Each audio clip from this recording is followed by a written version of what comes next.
Hi, everybody. So I am in the process of working on at least the brainstorming phase of what I want to write next about the two witnesses. So I did a little bit of setup work and I posted that on Academia for you guys to see how we introduce the temple and the two witnesses, why they are important to the storyline in Trumpet 6 and Revelation 11.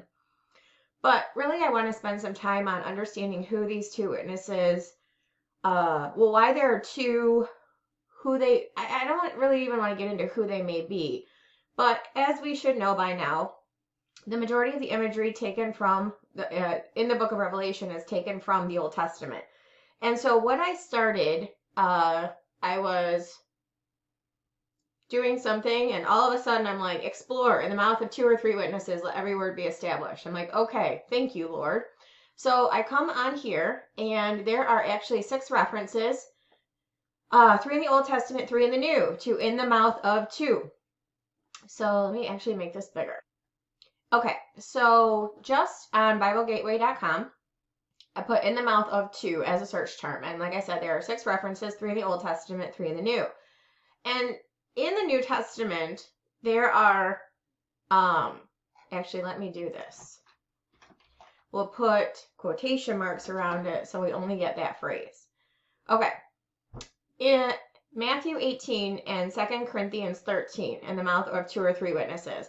But that's actually coming from Deuteronomy 19:15. That's the original reference point that Jesus is quoting from the law.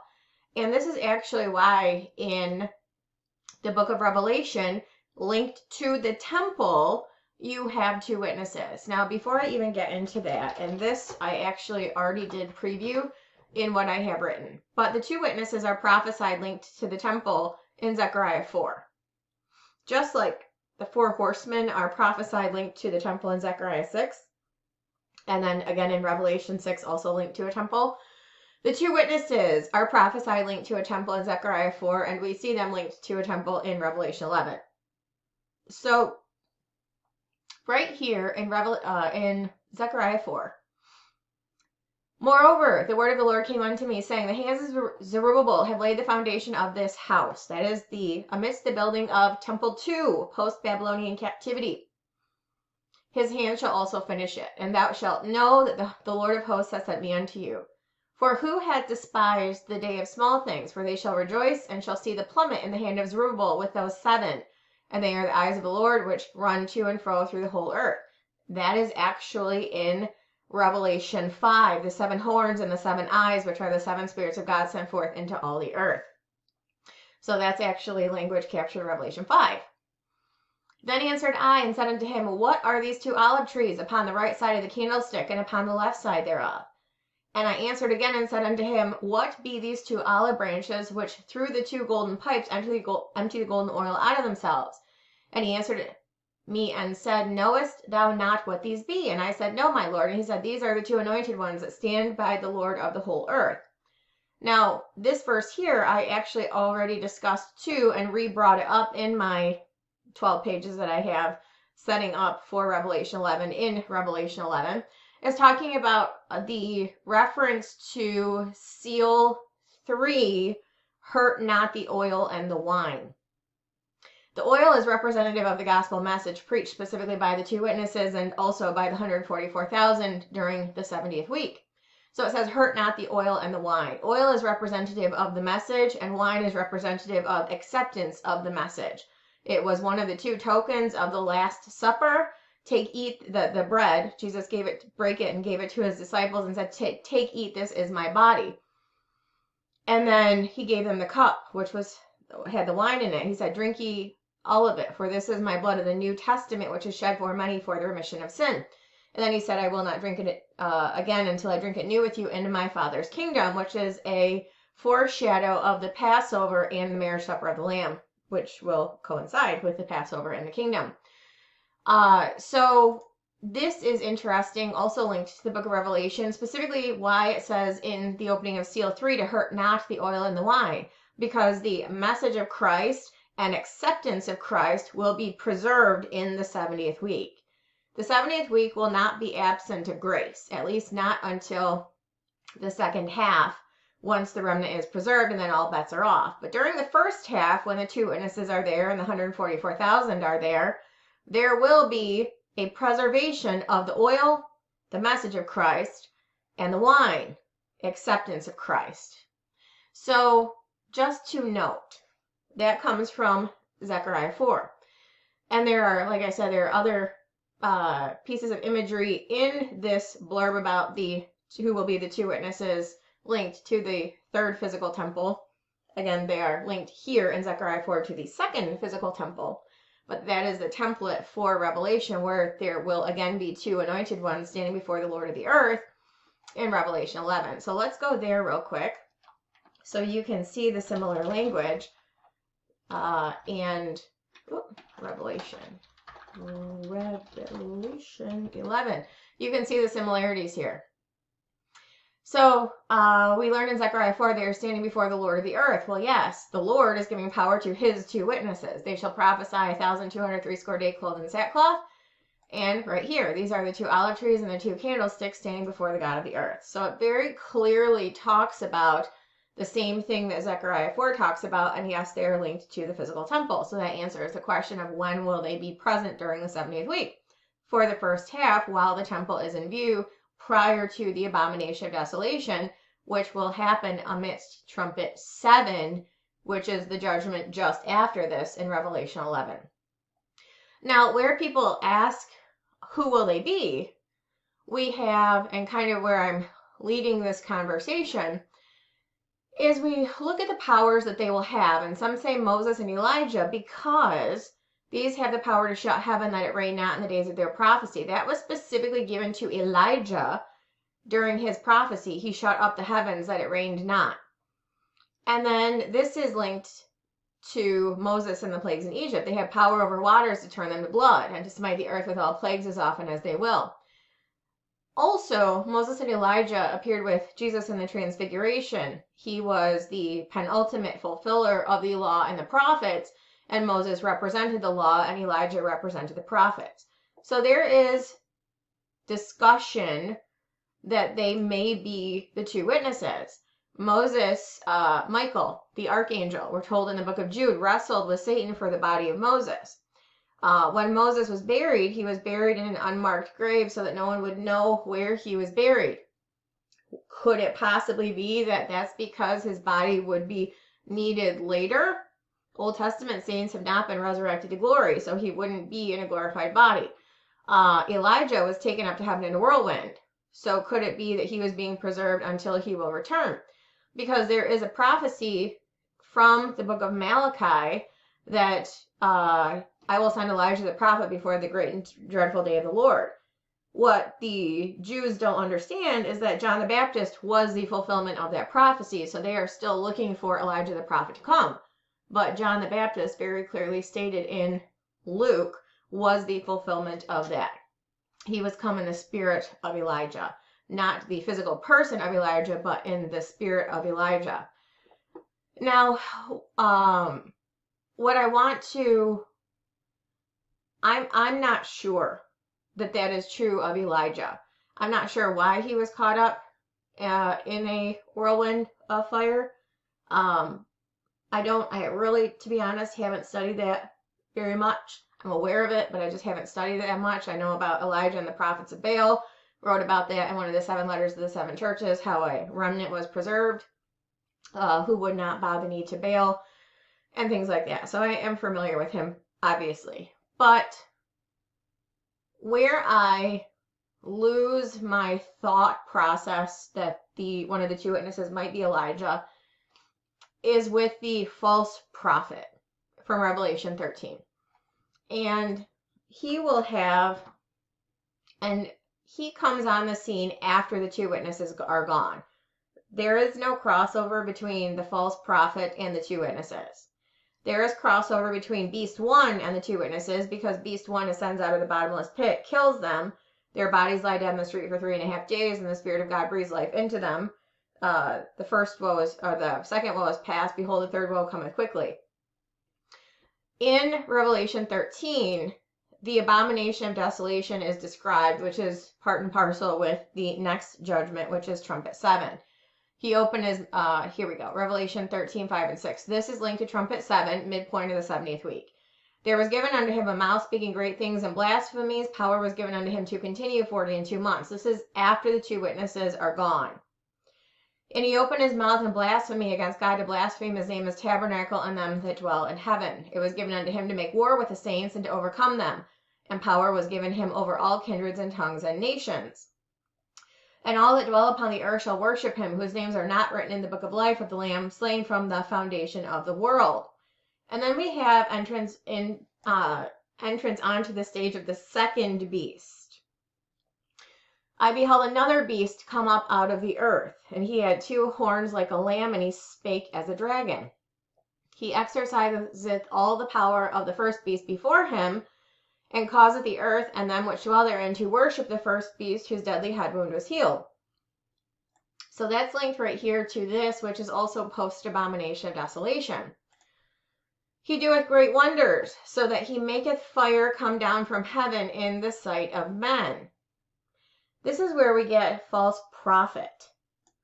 Who was able to call fire down from heaven? And deceiveth them that dwell on the earth by the means of those miracles which he had power to do in the sight of the beast.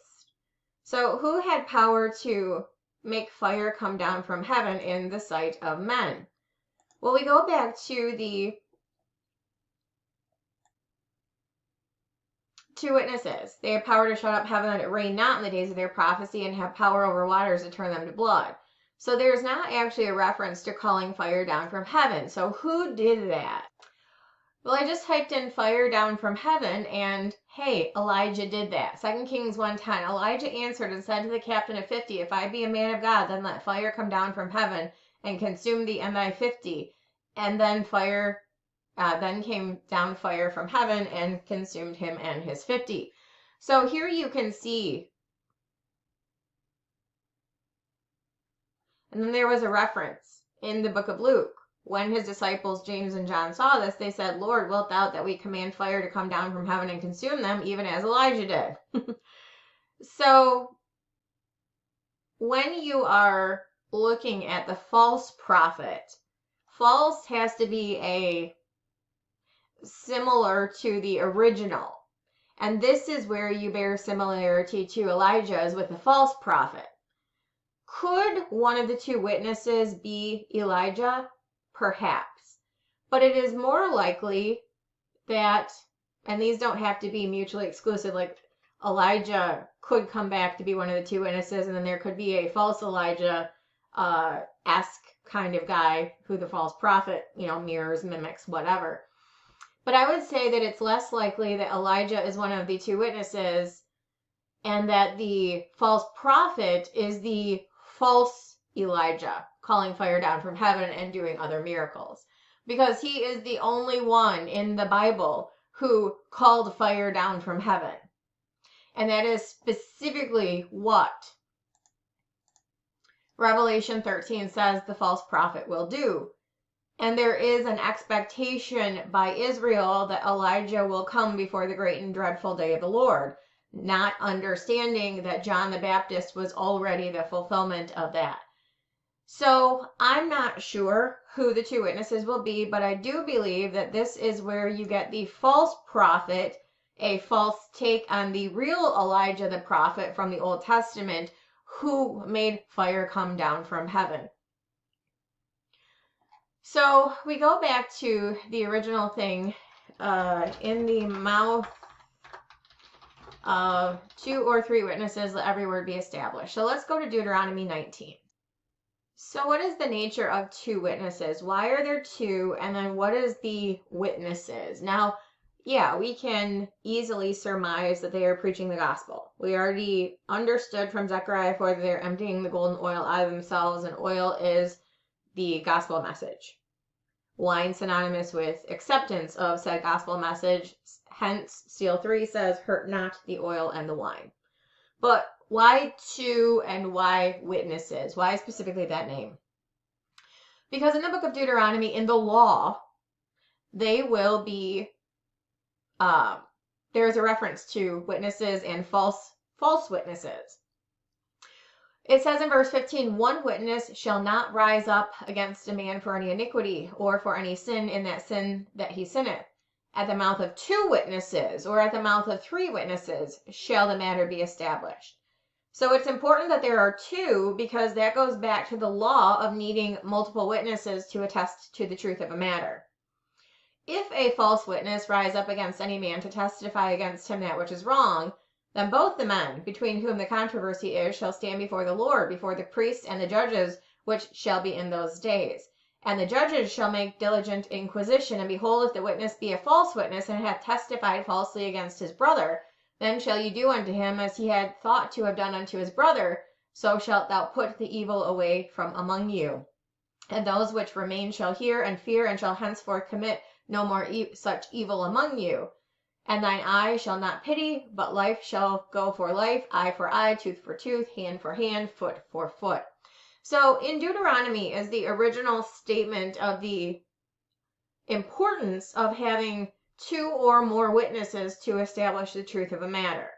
That is why there are two witnesses, Zechariah 4 and Revelation 11, because they are testifying to the truth of a matter. Now, I realize that there are a lot of people who really want to know who they are.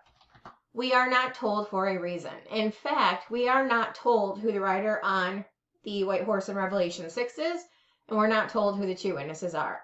The reason for that, I believe, is because they are both important to the start of the 70th week, and we are not intended to look for them. There is nothing prohibiting us from knowing who the beast is. He's mentioned specifically by name, location, timing, all of that in Revelation 9. When he'll ascend, what he'll do, all of that.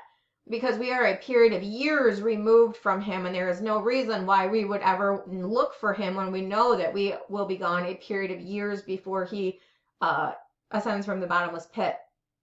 The same is not true for the two witnesses, or the 144,000, or Revelation 6's rider on the white horse.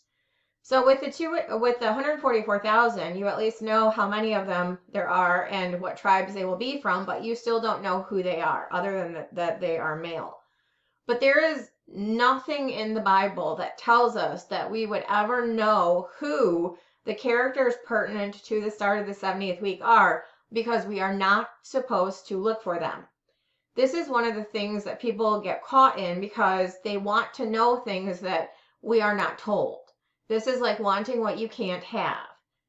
I don't fall into that trap, because if the Bible doesn't give us the information, we're not intended to know, so I'm not curious.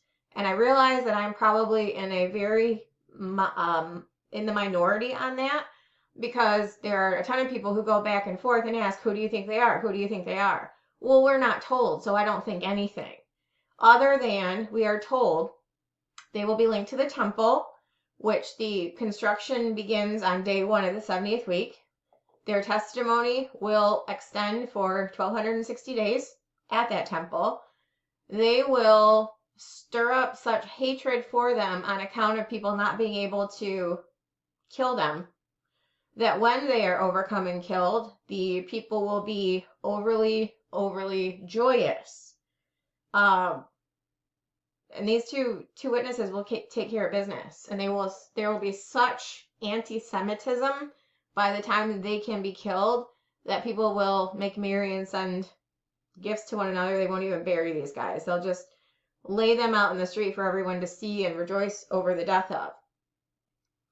I don't know who they are, but I know that they have a very, very significant role amidst trumpet 6. And that is when the beast will ascend out of the bottomless pit. That is his appointed time to ascend, is when the two witnesses shall have finished their testimony. So while I know that other people want to know, I am not one such person. I don't care, because I will not be here. I'm not looking for them. People can have whatever other opinion they would like. They can choose to wonder all they want, but the Bible doesn't tell us. It does tell us why there are two, and that goes back to Deuteronomy. It does tell us their purpose. That goes back to Zechariah 6. It does, or Zechariah 4 rather. It does also then tell us, because of Zechariah 4, when they get there. You can maybe make a case they could be Moses and Elijah, but I would say maybe Moses more likely, less likely Elijah, more likely Elijah as the template for the false prophet to follow. Understanding that this is where it says in Matthew 24, Jesus' own words, that if they didn't flee, they would be deceived and die. There is, in Matthew 24, Jesus' own words. When ye shall therefore see the abomination of desolation spoken of by Daniel the prophet stand in the holy place, whoso readeth, let him understand. Then let them which be in Judea flee into the mountains. Let him which is on the housetop not come down to take anything out of his house. Neither let him which is in the field return back to take his clothes. And woe unto them that are with child, to them that give suck in those days. But pray ye that your flight not be in the winter, neither on the Sabbath day, for then shall be great tribulation, such as was not since the beginning of the world to this time, nor shall ever be. And except those days should be shortened, there should no flesh be saved, but for the elect's sake those days shall be shortened. Yes, by their flight out of Jerusalem, because what happens if they stay? And if any man shall say unto you, Lo, here is Christ, or there, believe it not, for then shall arise false Christs and false prophets, that's Revelation 13's beast 1 and beast 2, and shall show great signs and wonders, insomuch that if it were possible, they should deceive the very elect. That's why it says there should no flesh be saved. Because maybe they would live physically, but as soon as they worship the beast's image or take his mark, which the false prophet causes people to do, they would die spiritually immediately. So these are linked together. And it basically tells us that if Israel doesn't heed the warning of Jesus and flee, they will die. If not physically, they will die spiritually because they will be deceived. So I say, insomuch that if it were possible, they should deceive the very elect, but it's not possible because the elect are described as those who flee, the remnant protected by God in the wilderness for a time, times and a half from the face of the serpent, and necessarily from beast 1 and beast 2 also. So I would say, based on what Jesus said, that if they don't flee, they would die. I would take that as a spiritual death. I mean, it could be that Satan kills them, sure, because he will do that. We're told that in Revelation 12. But based on the fact that Jesus is linking the false Christ and false prophet, deceiving the very elect, if they stay behind, deceiving Jews that stay behind. The elect are the remnant. So it says, if it was possible, they would deceive the very elect. It's not possible because the elect are those that flee. But the rest of the Jews that don't flee, who aren't the elect, who are just Jews that stay behind, will be deceived into doing what they are told not to do, worship the beast's image or take his mark. Or they will just outright be killed by Satan. Whichever, doesn't matter, they will still die. However, the fact that they can be deceived, the great signs and wonders, is because the false prophet is linked to Elijah. The false guy related to the real guy being calling fire down from heaven. The only person in the Bible who did that was Elijah. And who do the Jews expect still? Set a place for it, Passover. Elijah the prophet.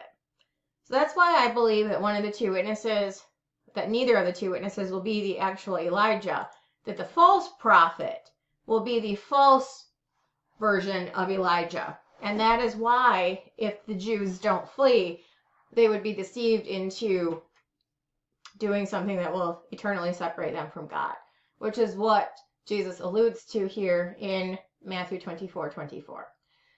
So just to kind of give a little bit of information, this might be old hat to some of you guys, and some of you guys might not care, but just a little bit more of a conversation about the two witnesses in preparation to write about this. We're not told who they are. So you can guess if you would like, but it is a fruitless endeavor because we won't know until we get to heaven. At that point, we won't care because we probably won't even remember that we wondered. So if you guys have any questions or comments, let me know. But I just wanted to put this together and kind of take you through my brainstorming process and what the Bible has to say about the two witnesses, why there are two, and what they are witnesses about. See you later.